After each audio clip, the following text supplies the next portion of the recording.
No, so to welcome everyone to Greg Lee's tribute, if we have been introduced, I'm Junior Francis. Tonight we honor Greg Lee. And when I tell you Greg Lee is a very special person, I remember going online when Bunny Wailer and Lee Scratch Perry, those are household names if you're from the reggae fraternity, are familiar with Jamaican music. And Greg Lee had more people tagged on social media than those two icons. He was really and truly a social butterfly. So Greg was a unifier. Let me follow the script, right? He brought so many people together, many of whom may have never found one another without him. His art, his talent, his vision, and his way of crossing the musical and cultural aisle in Southern California and globally. Greg spoke to many of us in profound ways with his stories, his style, his dressing, his voice, and his love. He embodied cool.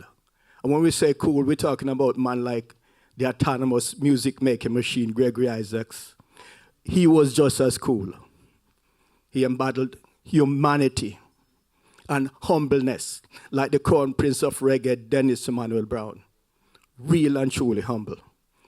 So to be on this earth with Greg Lee is really and truly a joy, and to be in the same city with him, I consider it a profound joy. And in the words of Sean Kemper, who is in the house, give him a round of applause. Greg is really and truly special. Greg's mom is in the house and his family, so give them a round of applause. And you could tell that Greg is from a wonderful household. You can tell when people come from good household, you can tell. So again, to Greg's mom and his family, we want to thank them. This tribute concert took place at the Elliott Theatre 5515, Wilshire Boulevard on October the 24th. So I'm doing this for time reference. With performances by Dirty Reggae Bunch, Let's Go Bowling, Ocean 11, Colin and Kelly, an array of spectacular guests, singers, and musicians from not only Southern California, but way beyond. We'll have friends and relatives share their reflection after the movie. So I'm going to bow in reverence, shut my mouth, and have them roll the film. So the musicians will be joining me, 1, 2, 3, 4, 5, 6, 7. We're all actively involved in making this event happen. Give them a round of applause as they enter the stage. Mandy B. Jesse Wagner, I don't think you know Jesse.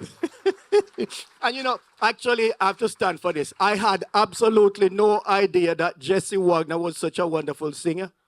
No, I kid you not. I could have been dead and been around him all these years and had no idea he was such an amazing singer. The keyboard genius, the genius, the wizard, Roger Rivers. Chris, Burma, Mr. Chris, Colin Giles, singer extraordinary. Brian Wallace, you saw him on stage, right? Joe Navis, this is your turn. We save a special seat for you, Joe. So what about now what we're going to do is basically ask the friends on stage a couple of questions. Let everyone settle down first. So essentially 2 questions, but I'm going to, one, you could take it in any particular order. Can you please share a memory or two about Greg, your personal experience? I know you have enough to write a book, each and every one of you, but time. You see, time is not always the best friend, because we have to be able to hear by 9:15.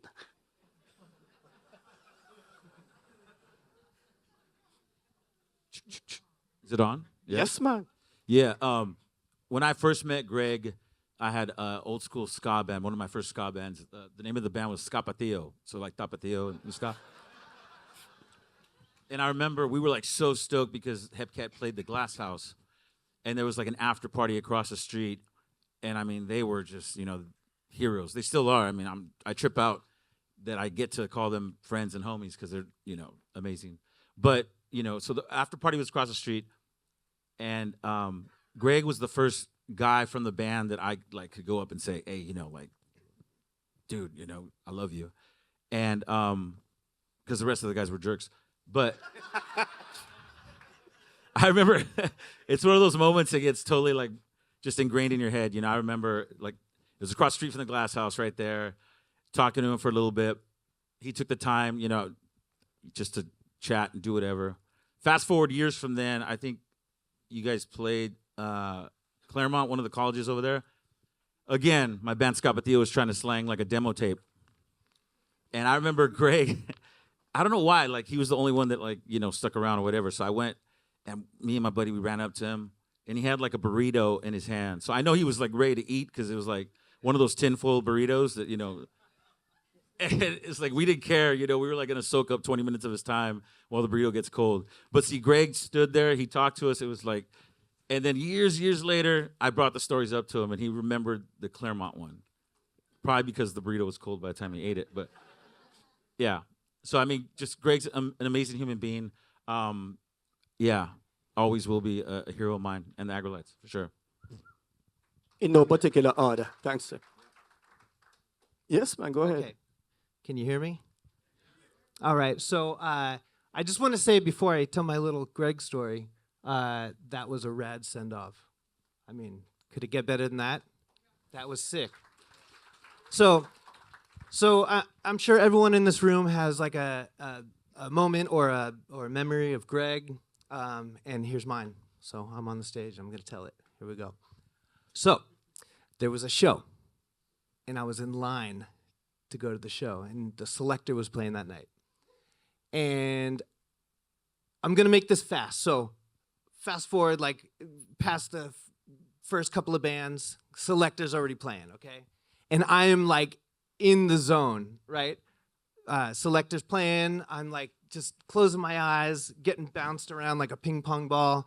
There's, like, mosh pits going on. Selecter's la la la la la la la la la la la. They're going off, right? And I'm, like, in the zone, eyes closed like this. And then I like come out of it for a second. And then, when you can like see someone like, or not see, but you can tell someone's like staring at you. So I'm just like this, looking at the Selecter, and I look to the side of the stage, and like backstage, off stage, I just see Greg, and he's cracking up at me because I was like so in the zone, right? And I'm just like, I look at him, we locked eyes, we had a moment, and we just started cracking up. So that was rad. I love that memory, and yeah.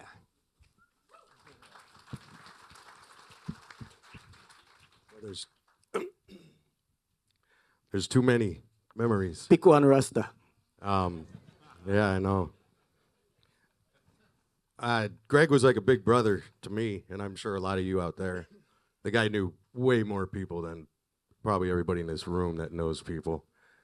Touched a lot of hearts, and over all the years, it's like Roger was saying, it's pretty amazing to be able to call Greg and the other Hepcat members as close friends of mine, and especially for Greg to be like, call me on the phone and be like, hey, what's up, little brother, and always have my back.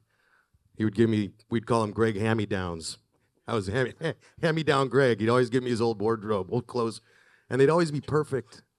Be like, don't use these wire hangers. You have to use these velvet hangers. And everything was always pressed and brand new. And then I'd show up. And if you really knew Greg was a ball buster. He'd know how to make you, he could tease you like a big brother. But it's like the way that he looked in these clothes was always so cool, And then I'd wear it. And he'd be like, hey, man, you look like a pregnant woman in that shirt. Oh, thanks. We'd be on tour, and then he'd show up with a whole new wardrobe. Yeah. That wouldn't I'm fit like, okay. properly. But over all that, he had my back. And throughout the years, I could always count on Greg to just call on the phone and get advice from. I've spent many times, she even witnessed one, staying up all night and just talking with Greg and, story after story. And even him inviting me out to sing solo things with him. Like he invited me one time to Barcelona to do one gig with this band called the Kinky Cuckoos. And it was so awesome though. It was like the guy took care of me like he was my manager. He's like, hey, you can't handle money right. Let me get this one for you. Oh, you want the right? Oh, well, you're not getting this done right. Let me. I'll handle the business side. And he would pull so many cool things. We're in Barcelona. We get to the hotel. He gets us our own rooms. He's making me feel like this huge rock star, you know. And they get there, and it's like 10 a.m. or something. We don't gotta get to sound check till like 10 p.m. The shows out there never start till like 1 in the morning. It's crazy. So it's like 10 o'clock. I'm like in my hotel room. I don't want to bother Greg. I don't want to bother anybody. So I'm just sitting there. I can't wait to. And 10 o'clock p.m. rolls around and he knocks on the door and he's like, hey, man, fuck sound check. We don't need to go. We're the singers. We'll just go later. And I'm like, all right. So me and him just go out to dinner and have some drinks. And then we show up for the show. And it's just like, man, he handled this so well because nobody could get mad at Greg Lee. Everybody was just so happy. But anyways, yeah, I mean, the guy was a true hero to me. And I'm blessed to, I'm probably one of his biggest fans ever. And to be able to call like someone like that your good friend and brother, it chokes me up. So love you, Greg. That's that off the head. Okay, I think I'll go next. So, hello everybody. I'm Mandy B. Hi.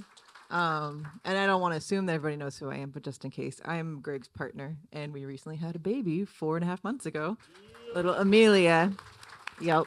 So, part of my story, actually, before I go on, I want to thank Joe for that video. That's fabulous. Thank you. Thank you so much. That was so good.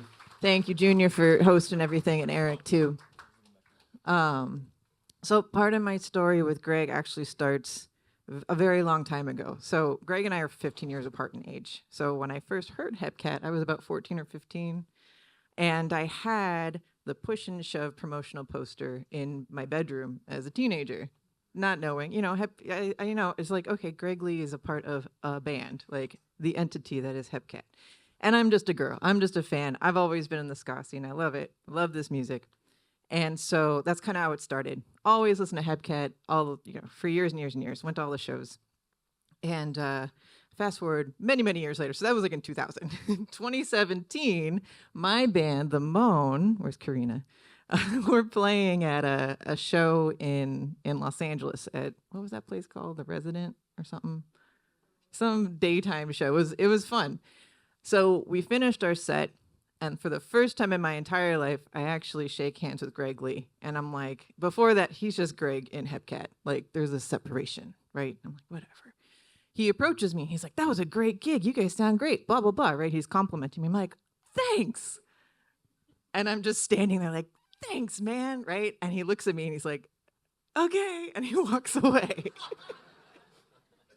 And he just walks away. He doesn't say, hi, I'm Greg. And I don't go, hi, I'm Mandy. So after that, I was like, okay, well, Greg likes our band. Cool. And it was like a little ego boost. But again, didn't think anything of it. Who am I? He's Greg Lee of Hepcat. Whatever. So after that happened, I kept seeing him everywhere. Like just random places. I was living in Long Beach at the time. He was just like at the Pike once, like randomly. He's like at some other show that I'm at. And I started seeing him everywhere. And then one night, it was when Jason Lawless passed away. We had a tribute show for him down in Long Beach, or Lakewood, I guess it was. And I went, and I was walking away with my friend, and about to turn the corner, leaving this parking lot, and I hear someone running after me. Right? Turn around, and it's Greg. And as I'm turning around, he's starting to slow down. He's like, ooh. And I'm like, and I'm looking, I'm like, what's going on? He's like, I just need to know who you are. I need to know your name. So that's how I actually met Greg. And that was in 2020. So just before the pandemic. And that was the same year that he and I got together, which was almost 5 years ago. This weekend will be our anniversary. So that's how our relationship started.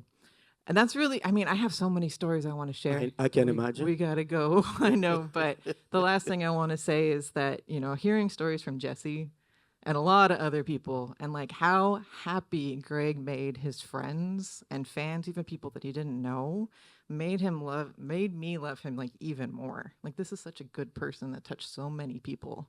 So important to like our music scene, but also like to humanity in general. So yeah. Thanks. Yes, indeed.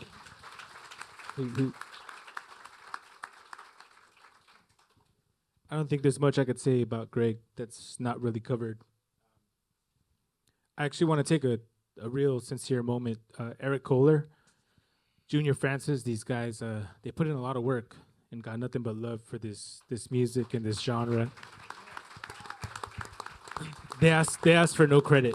And I just want to say one quick thing to Brian, Roger, Jesse, Alex, Lino, Efren. You know, the way you guys like talk about Greg goes without saying with us, but it's a trip for me, you know, to be acquainted with you guys the same way. You know, especially filming that. There was a lot of moments where I kind of paused and stopped, and the Malik moment or Know Her Feelings. I'm just very grateful to be a part of this scene with a bunch of wonderful people, wonderful musicians, and just heroes all around, and really good people that a lot of people just would never know just how awesome Brian is, how sick and inspirational Roger is, Jesse's crazy stories. You know, I caught Alex like laughing at a couple of parts in the film, and just it's filled with a lot of amazing people, and I'm very grateful to be here. I'm very grateful for you guys and for Greg. That's all I want to say. Well, thank you, Joe. Hello, everyone. Is this on? My name is Chris. I don't remember the first time I met Greg, but I do have a story of one of the first times we kind of communicated and, you know, had a moment. So early on, when I started playing, getting out in the music scene, I played in a couple bands, one of them being the Suppressors, which is from Fresno, and then I started playing in the Capsules. And during this time, like Joe was mentioning, like this was already kind of later in the scene, you know, and these guys, you know, were the bands that we were kind of looking up to. Hepcat, Agrolites already existed. So this was, the memory I have is at the Rides of March scooter rally one year. This was, I don't remember what year, but it was probably mid-2000s. And I was talking to Greg. This was already after we've kind of acquainted ourselves. He knew who I was, and we would talk every now and then.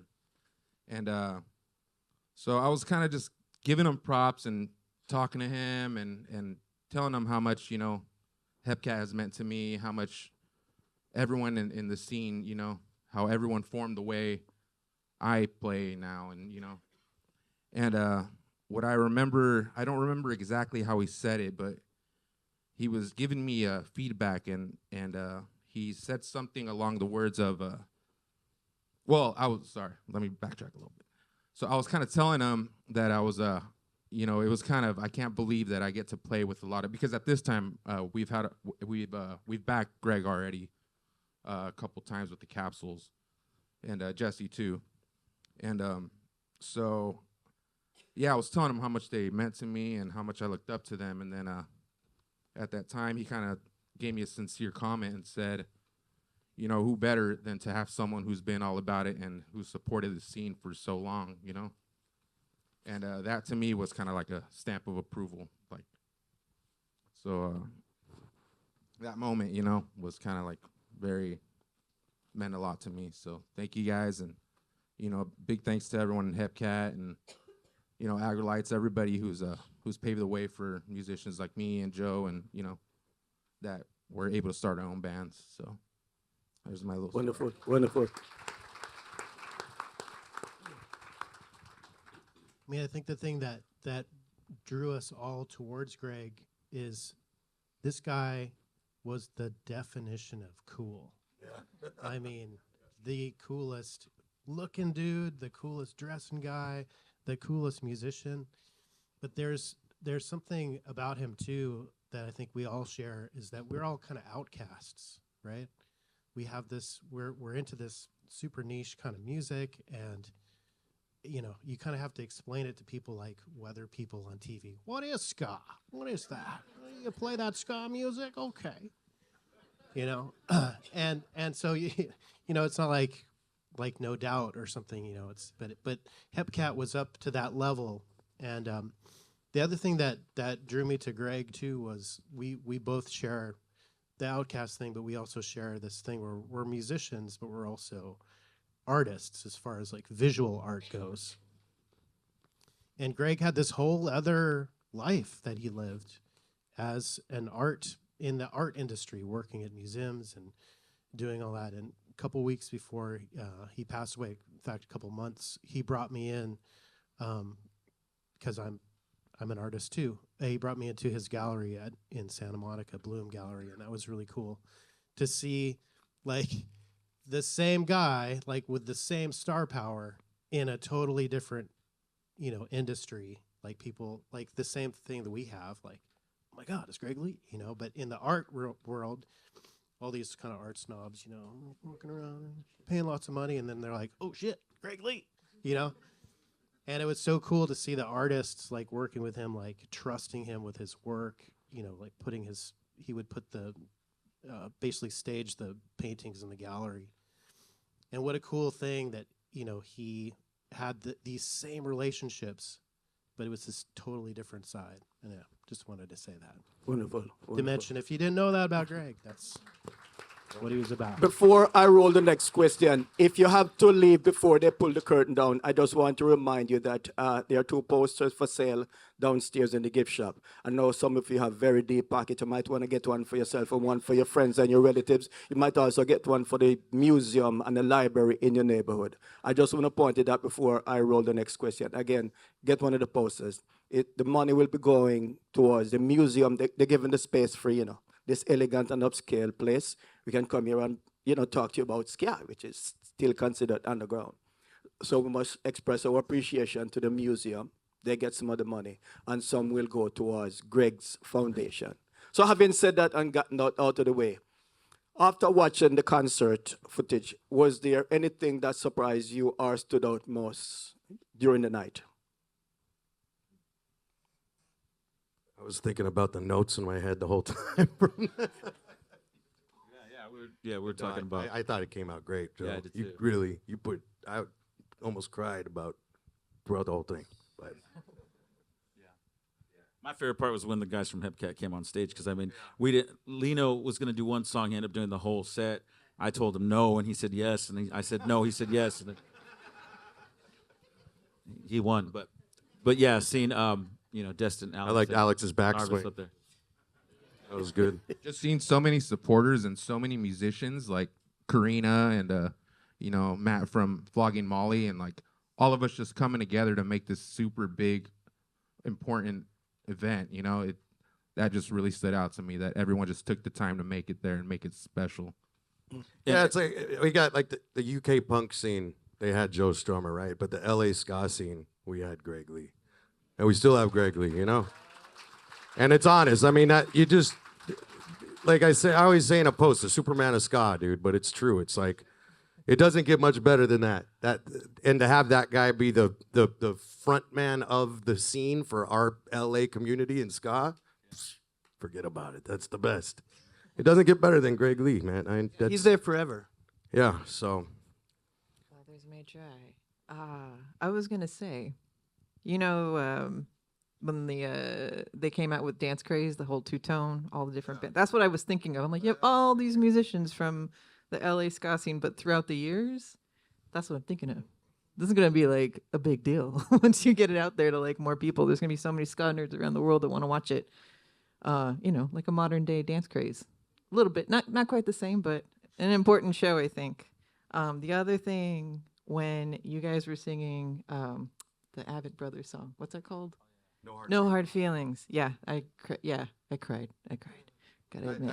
I have a little story. Which, by the way, just real quick on that song, we were trying to curate the actual list for that last band, and I was on tour with Long Beach Dub All Stars, and Brian was playing sax in that same tour, and we were in the van, and Brian was the reason why we played that song on that set, because he brought it up, and I was like, I've never heard. And we played it, and immediate vibes and emotion. Remember that day? So, man, Yeah, that was a tearjerker when we were even playing it on stage. I was like, yeah. Me and Mandy were on the phone just a few days ago, if you don't mind me telling. I saw a post that she had made regarding Greg, saying, you know, you have your like, say goodnight to Greg, say good morning to Greg, and that light, and she.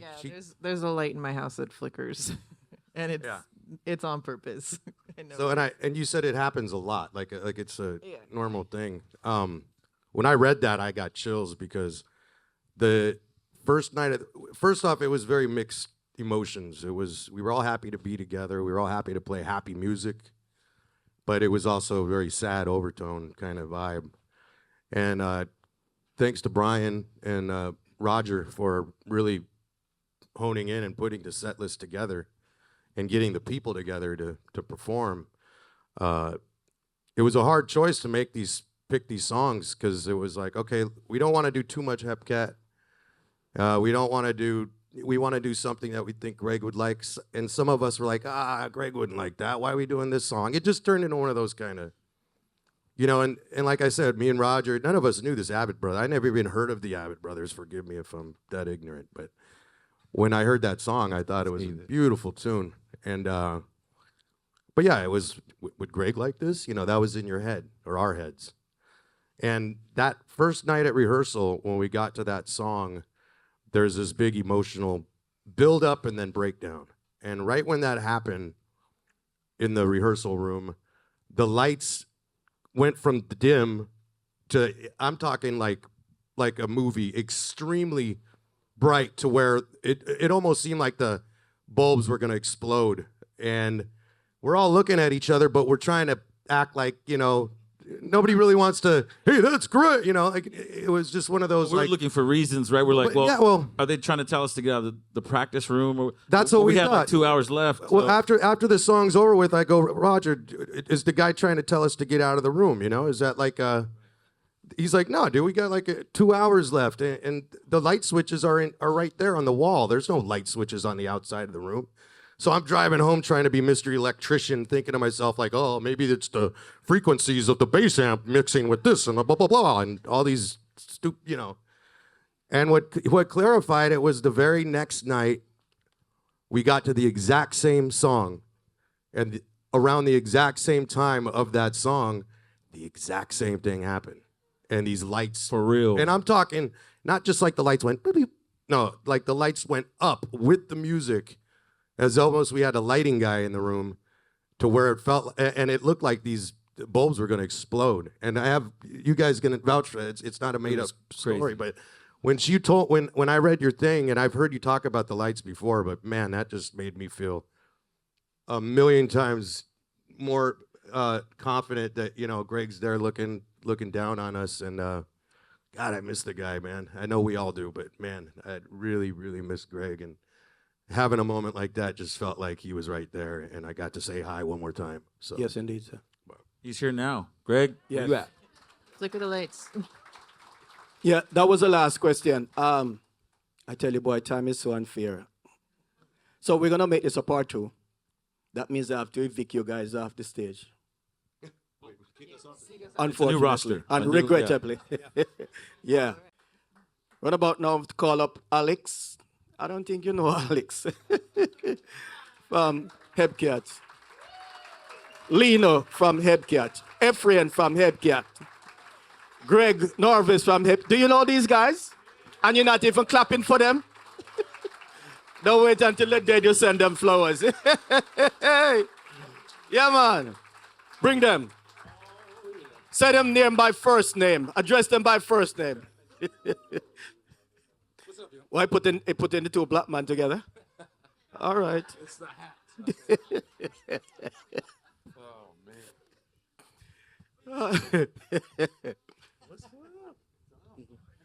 Yes, sir.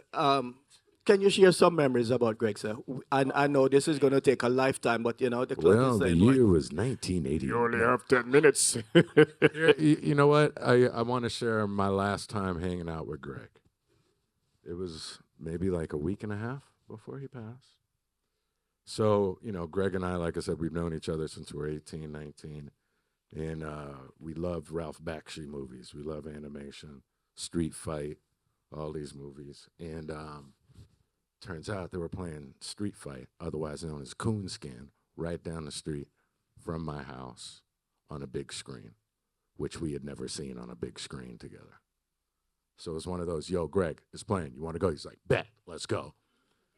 So we go to this movie theater, and it's great. There are people, there are a bunch of people in there who'd never seen it before, and then you had the geeks like us who'd seen it a billion times. And my last memory, hanging with Greg, what's up, Kev, is him and me being 18-year-old kids watching this movie, yelling all the lines out, lines that would offend most people. Doing that, looking at each other, giggling like kids, and having people look at us like shit, and we're like, what? Yo, you see what he... And that was my last time hanging out with Greg. And I'm so grateful that we got to literally transport. It was a time machine for him and me, and it had nothing to do with the music. It was just two brothers hanging out, being kids again. And man, that was beautiful. Any fist fights between you and him? Because you guys both the same height. Any fist fights? We've come close. Close. The first time we met, yeah, almost. But luckily, he's a better fighter, and I learned that quick, so I just let him do all the fighting. I'm a better runner. Pretty much the same question, sir. So, insights with Greg. Well, I don't have a specific memory, so to say. However, I will say this. Spending over 30 years with someone, and more than half always being partners and figuring out ways to keep doing what we're doing, it was always the most special part. I really enjoyed being in the practice room, figuring out new songs, stopping for no reason, having him sit down on the floor so he can write something else, I don't know, whatever he wanted to write, and then starting up again. That's what I remember from Greg. I always remember him trying to take whatever song, whatever situation, whatever show to the next level, whatever that level was. Whether we succeeded every time as a group or not was irrelevant. We always kept trying to be better than we were and better than we can be. That's it. Wonderful, wonderful. I like Efren. I don't really have a specific. Well, I don't want to say I don't have a specific memory because I do.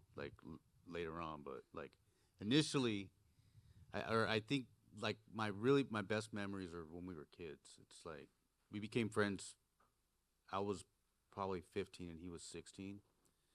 So this is before we were playing music. So when I look back at those times, that's we were just young and crazy, we would go to the drive-in just to play boombox and drive people nuts, skanking next to the screen, doing stupid. Those are my best memories. But I think one of my most cherished memories of him was when we played in Europe, because when we were younger, we had a different relationship. We had really tight brotherhood, a different kind of thing going. But as we got older, we drifted apart with what we were doing. But the last tour that we did in Europe,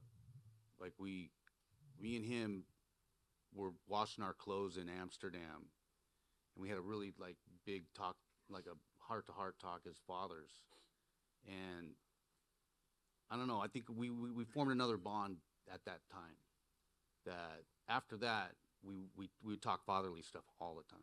But that was it was the first time I saw Greg, the Greg I knew when we were kids. Don't get me wrong, he's still the same person, but as he got older, he got more of a gloss to him. You know what I'm saying? But this was the Greg, the man deep inside that I knew. that I was talking to. That's probably my best memory with Greg. Since the other Greg didn't join us, so I have, I guess I'm going to take the liberty to ask you guys. Somebody actually bribed me to ask you guys a question. I made that up. But is the band going to continue? Is Hepcat going to continue? So far, it feels good. You know, we've been, You see what I mean? yeah, you know, we're getting ready to go on a boat next week with a bunch of our friends, and we've been rehearsing, and it feels Oh, good. it feels nice. It feels different. I'm not gonna lie, I feel Greg in the room sometimes. And the thing with Greg, he always just wanted us to keep going. Right, right. So, you know, it feels good for now, y'all. How's that for a evasive, non-evasive answer? Yes, sir. Can I ask some more? Mhm.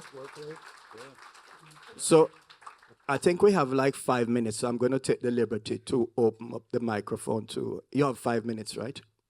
Nothing in life is fair.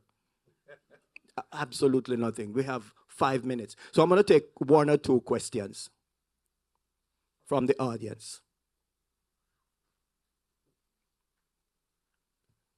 Roll boss. What is like Greg's musical like bio origins? Like where is he coming at the ska music? Like what is his gateway, his like epiphany where he like it just clicks for him? Like what did he like grow up on records? You know, like what was his musical origins? Like, From what I understand, he grew up on soul. He came from Alabama, and I know he's got ties to Muscle Shoals. So like I think his folks were in Muscle Shoals at the studio, right?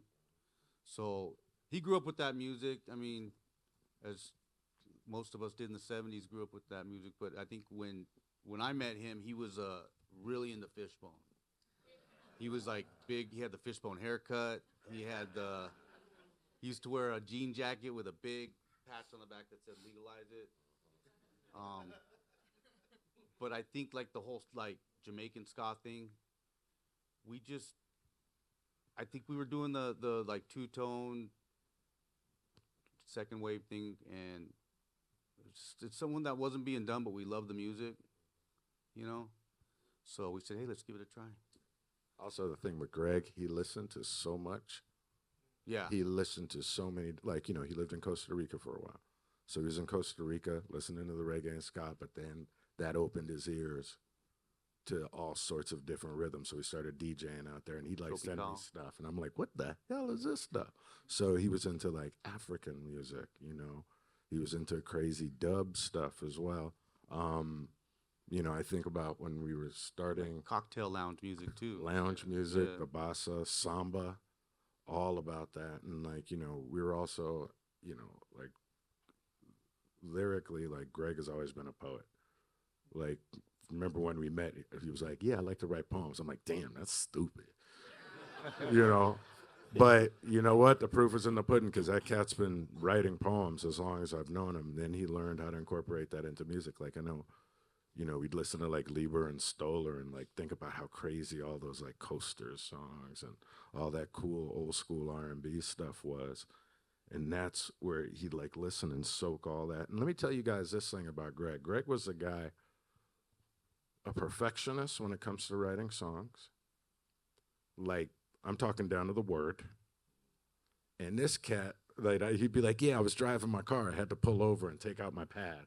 And you'd go and we'd have songwriting sessions, and he had different pads for different things. Once we got it down, then, you know, we'd have little scribbles of paper here and there. But when it started getting close, all right, let's take out the legal pad.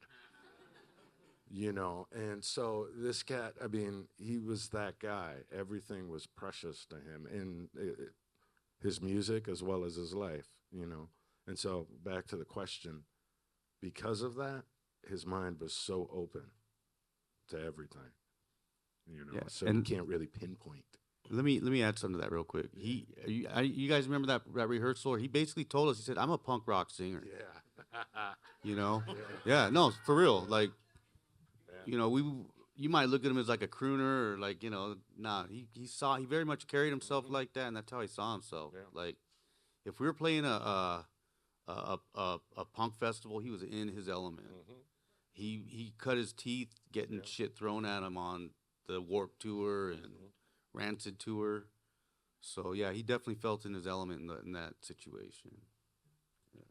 How about a question from the back or an observation? One last one.